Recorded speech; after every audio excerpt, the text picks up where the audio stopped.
Curfew শিথিলের সময় বৃদ্ধির সাথে সাথে ব্যস্ততা বেড়েছে রাজধানীর কর্মজীবী মানুষের। কারণ বাজার থেকে সার্বিক অবস্থা জানাতে যুক্ত হচ্ছেন সহকর্মী ওয়ালিউল সাকিব।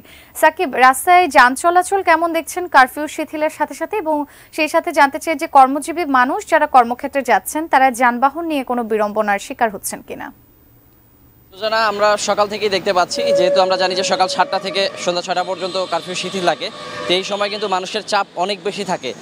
এই মুহূর্তে গাড়ি কিছুটা কম হয়তো আমার পেছনে, কিন্তু কিছুক্ষণ আগে আমি দেখছিলাম যে প্রচুর গাড়ির চাপ রয়েছে। এবং আপনি যেমনটা জানতে চাচ্ছিলেন যে সাধারণ মানুষ যারা কর্মক্ষেত্রে যাচ্ছে, বিভিন্ন জরুরি প্রয়োজনে যাচ্ছে, আসলে গাড়ির কিন্তু কোনো ধরনের অভাব কিংবা সংকট আমরা দেখতে পাইনি। মানুষ অতিরিক্ত যেমন রয়েছে, গাড়িও কিন্তু অসংখ্য রয়েছে। আমরা দেখেছি যে ব্যক্তিগত গাড়ি রয়েছে, যে বিভিন্ন ধরনের যানবাহন রয়েছে, পাশাপাশি কিন্তু গণপরিবহন রয়েছে। আমি যদি একটু দেখানোর চেষ্টা করি, এই মুহূর্তে আসলে কিছুটা আমার পেছনে গাড়ি কম দেখা যাচ্ছে। তবে আমরা কিছুক্ষণ আগে দেখছিলাম যে ফার্মগেট এলাকায় কিন্তু আমরা দেখেছি যে প্রচণ্ড যানজটে তৈরি হচ্ছিল। কারওয়ান বাজার মোড়ে কিন্তু আমরা দেখেছি যে সিগনালে কিন্তু দীর্ঘ সময় আটকে থাকতে হচ্ছিল। কারণ হচ্ছে যে মানুষের যে চাপটা দিনে দিনে কিন্তু বাড়ছে, যে যতটা স্বাভাবিক হয়ে আসছে পরিস্থিতি, ততই কিন্তু মানুষ স্বাভাবিক স্বতঃস্ফূর্তভাবে তার কাজকর্ম সহ দৈনন্দিন যে নিত্য প্রয়োজনীয় যে কোনো জিনিসের জন্যই কিন্তু মানুষ বাইরে বেরোচ্ছেন।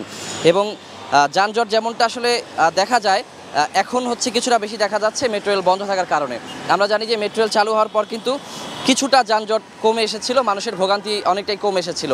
তো এই কারণেও কিন্তু এখন আমরা সড়কে অনেক বেশি যানবাহনের চাপ দেখতে পাই, এবং মানুষের সংখ্যাও কিন্তু অনেক বেশি দেখতে পাই।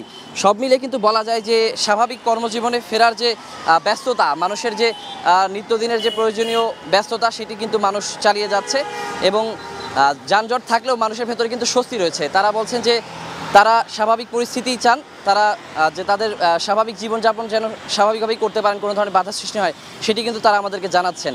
আর আমি কিন্তু রাজধানীর বেশ কয়েকটি পয়েন্টে দেখেছি যে সকাল থেকে বেশ যানজট ছিল, তবে মানুষ কিন্তু আসলে মানুষের মধ্যে কোনো অভিযোগ নেই। তো সুজানা, এই ছিল আমার কাছে কারওয়ান বাজার থেকে সার্বিক পরিস্থিতি। সাকিব, ধন্যবাদ আপনাকে আমাদের সঙ্গে যুক্ত হবার জন্য।